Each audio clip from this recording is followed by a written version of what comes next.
Most possible. So in this video I am going to tell you what is Python. This is the first series of Python.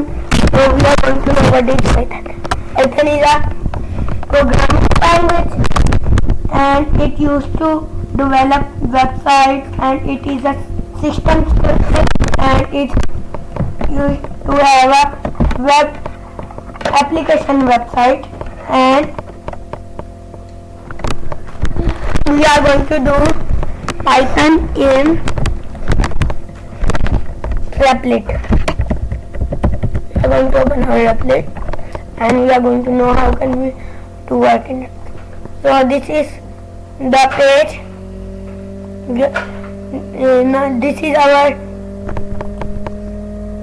Replit page. After signing, we are going to come here and create tutorial, and then we are going to choose the Python, and we are going to take this one and create it. So as you can see, my REPL has created. So it's not so much hard to create a REPL, it's easy. So now we are going to wait for connected. This is our Python browser now. So now we are going to work it. So in next video, this was the intro Python. So next video I am going to tell you the syntax of the Python, and the first syntax that is going to show us hello world.